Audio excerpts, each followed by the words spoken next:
दोस्तों, हिंदू धर्म ग्रंथों में इस बात का उल्लेख है कि कैलाश पर्वत पर भगवान शिव आज भी निवास करते हैं। हिंदू धर्म के देवी देवता सिर्फ पौराणिक कथाओं के पात्र नहीं थे, बल्कि वे ऐसी शक्तियां थे जो पृथ्वी पर अलग अलग रूप में अलग अलग जगह पर मौजूद थे, और उनमें से कई शक्तियां तो आज भी हमारे बीच मौजूद हैं। बस वह किसी को नजर नहीं आती। लेकिन इस धरती पर आज भी एक ऐसी जगह है जो पूरी तरह से विज्ञान को चुनौती दे रही है। जी हाँ मित्रों, हम बात कर रहे हैं इस धरती का सबसे रहस्यमयी पर्वत कैलाश पर्वत की, जहां स्वयं भगवान शिव के मौजूद होने का एहसास आज भी होता रहता है। इस जन्म में भगवान शिव का दर्शन हो या ना हो, लेकिन उनके निवास स्थान का दर्शन मनुष्य के भाग में जरूर लिखा है। दुनिया की सारी अलौकिक शक्तियों का जन्म इस कैलाश पर्वत से ही शुरू होता है। हिमालय की गोद में बसा यह पर्वत भले ही दुनिया का सबसे ऊंचा पर्वत ना हो, लेकिन इसकी भव्यता इसकी ऊंचाई से नहीं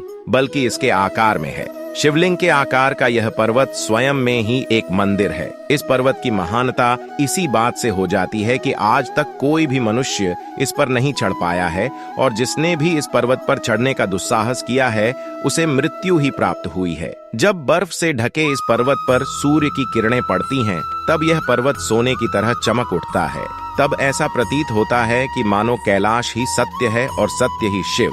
धरती के इस स्थान पर हवाओं की ध्वनि की तरंगों का कुछ इस तरह से मिलन होता है कि यहाँ आए हुए भक्तों को ओम की अद्भुत ध्वनि सुनाई देती है। धरती के एक ओर उत्तरी ध्रुव तो दूसरी ओर दक्षिणी ध्रुव है। इन दोनों के बीचों बीच स्थित है हिमालय, और हिमालय का केंद्र है कैलाश पर्वत, जो हजारों लाखों लोगों के लिए बहुत बड़ा पवित्र स्थान है। पश्चिमी तिब्बत में मौजूद कैलाश पर्वत सतह से करीब 22,000 फीट ऊंचा है। अमरनाथ यात्रा को जाते समय रास्ते में इस पर्वत के दर्शन होते हैं। मित्रों, आपको शायद मालूम नहीं होगा कि कैलाश पर्वत सिर्फ हिंदू धर्म के लिए ही नहीं बल्कि और 3 धर्म के लिए भी काफी पवित्र जगह है। यह पर्वत दुनिया के 4 प्रमुख धर्म को जोड़े रखता है: हिंदू इज्मा, बुद्धि इज्मा, जैन इज्मा और दाव इज्मा। इन चारों धर्मों में कैलाश पर्वत का महत्व भगवान शिव का अलौकिक शक्ति के रूप में देखा जाता है। और मित्रों, हाल ही में वैज्ञानिकों द्वारा कैलाश पर्वत को इस धरती का केंद्र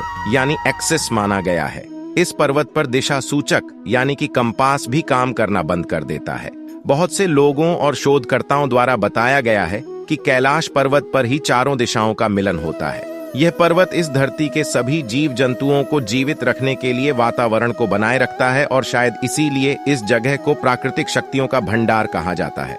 दुनिया की सबसे ऊंची चोटी है माउंट एवरेस्ट। इस पर आज तक हजारों लोग चढ़ाई कर चुके हैं, लेकिन हैरान कर देने वाली बात तो यह है कि माउंट एवरेस्ट से 2000 मीटर कम ऊंचाई वाले कैलाश पर्वत पर आज तक कोई नहीं चढ़ पाया। किसी भी पर्वत पर चढ़ाई करने में सबसे बड़ी दिक्कत आती है ऑक्सीजन की कमी की। माउंट एवरेस्ट की ऊंचाई 8,848 मीटर का है, और इस ऊंचाई पर ऑक्सीजन की मात्रा काफी कम हो जाती है। इतने मुश्किल हालात के बावजूद माउंट एवरेस्ट को अब तक 4000 से भी ज्यादा लोग फतेह कर चुके हैं, और दूसरी तरफ कैलाश पर्वत की ऊंचाई 6,638 मीटर का है, मतलब माउंट एवरेस्ट से लगभग 2000 मीटर कम।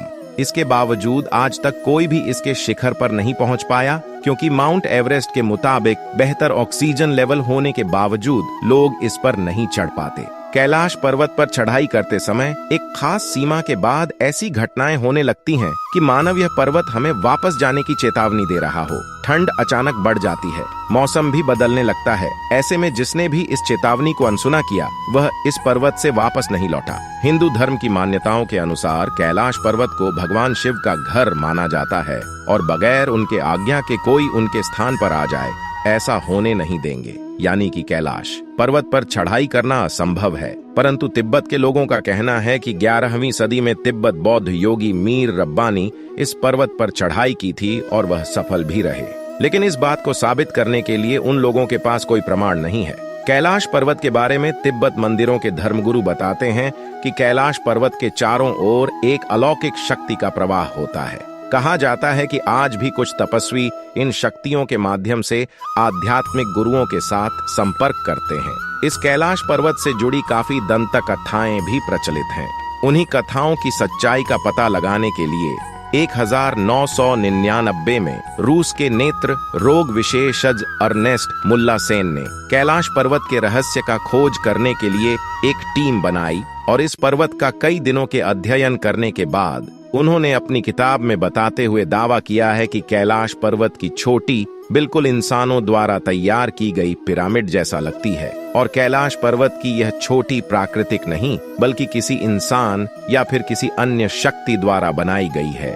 और इस जगह पर अजीब तरह की रेडिएशन होने के कारण इसे पारलौकिक गतिविधियों का केंद्र भी बताए हैं। उनके दावों में कितनी सच्चाई है यह तो आने वाला वक्त ही बताएगा, लेकिन डॉक्टर अर्नेस्ट मुंडा सेब ने जिस आदमी या शक्ति द्वारा कैलाश पर्वत को बनाए जाने की बात कही है वह शायद भगवान शिव ही थे।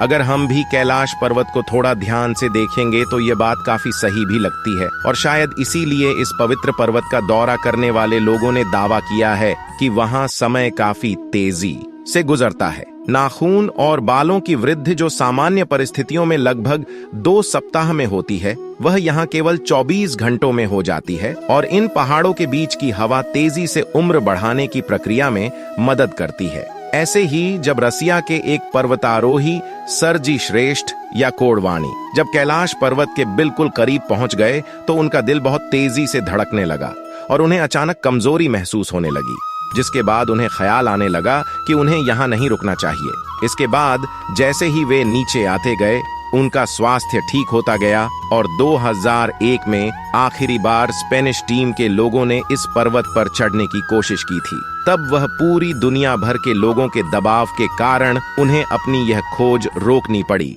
और उस दिन के बाद से वहां की गवर्नमेंट कैलाश पर्वत पर चढ़ाई करने की अनुमति किसी को भी नहीं दी। कैलाश पर्वत के आकार और रहस्य को लेकर अक्सर बहुत सी बातें होती रहती हैं, लेकिन मित्रों कुछ प्रश्नों के उत्तर इंसानों की बुद्धि से परे होते हैं। ऐसे में तो एक बात साफ नजर आती है कि हिमालय के पर्वतों के बीच शिवलिंग के आकार का पर्वत ही कैलाश पर्वत है, और इस कैलाश पर्वत को एक एंगल से देखने पर शिवजी का मुख जैसा दिखाई देता है। मेरा मानना यही है कि उस कैलाश पर्वत पर शिवजी नहीं बल्कि कैलाश पर्वत ही शिव है। तो दोस्तों, अगर आप भी भगवान शिव पर विश्वास रखते हैं तो कमेंट में प्रेम से हर हर महादेव जरूर लिखें, और इस वीडियो को अंत तक देखने के लिए आपका बहुत बहुत शुक्रिया।